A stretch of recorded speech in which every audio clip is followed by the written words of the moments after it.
Assalamualaikum warahmatullahi wabarakatuh. Perkenalkan, nama saya Andara Nurdianti dengan NIM akhir 011 dari kelas Sosiologi 6A.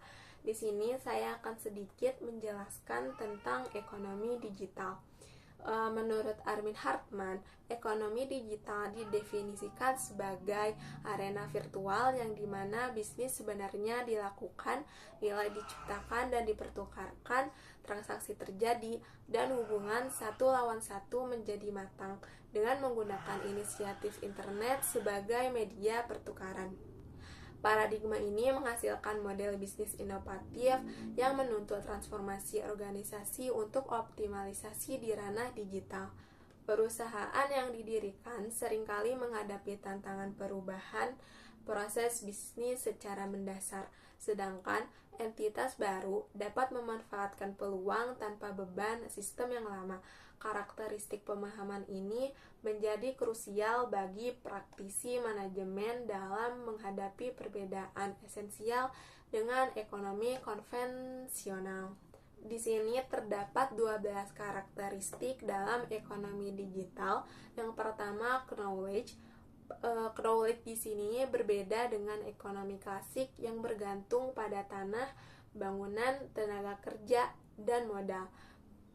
Pengetahuan menjadi sumber daya produksi utama yang melekat pada sumber daya manusia serta didukung kecerdasan buatan. Contoh dalam knowledge yaitu Google memanfaatkan analisis big data dari perilaku pencarian penggunaan untuk mengembangkan algoritma AI unggulan sebagai aset kompetitif. Yang kedua, terdapat digitization, yang dimana proses konversi informasi ke format biner 0 dan 1 yang meningkatkan efisiensi melalui pengurangan biaya produksi, penyimpanan, dan pertukaran data.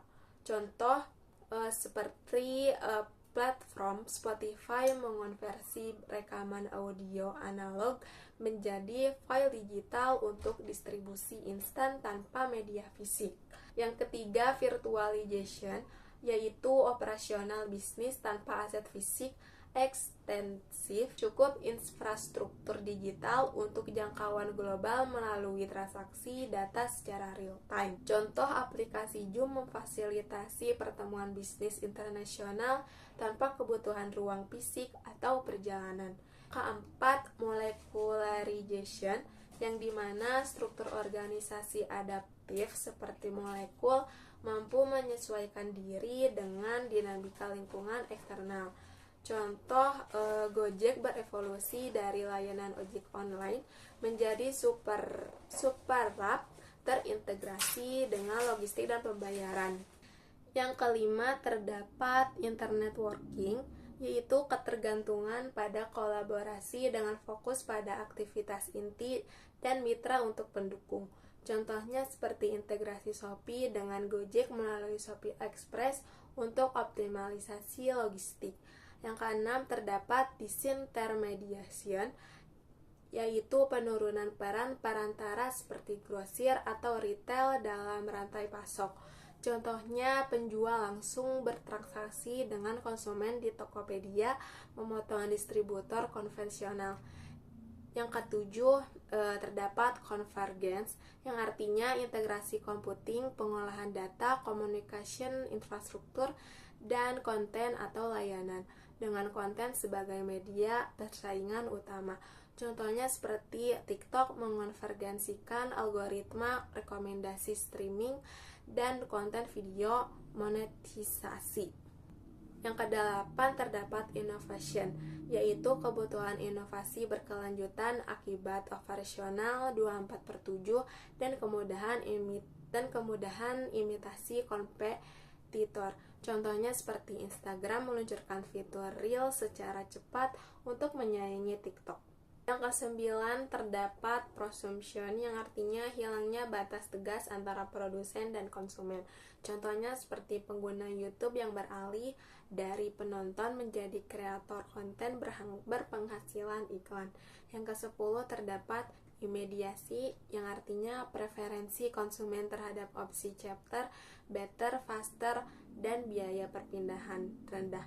Contohnya seperti konsumen Lazada beralih platform demi flash sale optimal secara real time. 11. Terdapat globalization yang artinya penghapusan batas geografis dan temporal bagi pengetahuan serta transaksi. Contohnya seperti freelance Indonesia menawarkan jasa via Upwork kepada klien global dengan pembayaran lintas negara. Dan yang terakhir terdapat discordance yang artinya dampak sosial budaya seperti pengangguran struktural dan pengaruh globalisasi budaya. Contohnya seperti transformasi gig ekonomi via Grab menyebabkan disrupsi pekerjaan ojek konvensional dan tekanan kerja berlebih. Sekian dari saya, terima kasih. Wassalamualaikum warahmatullahi wabarakatuh.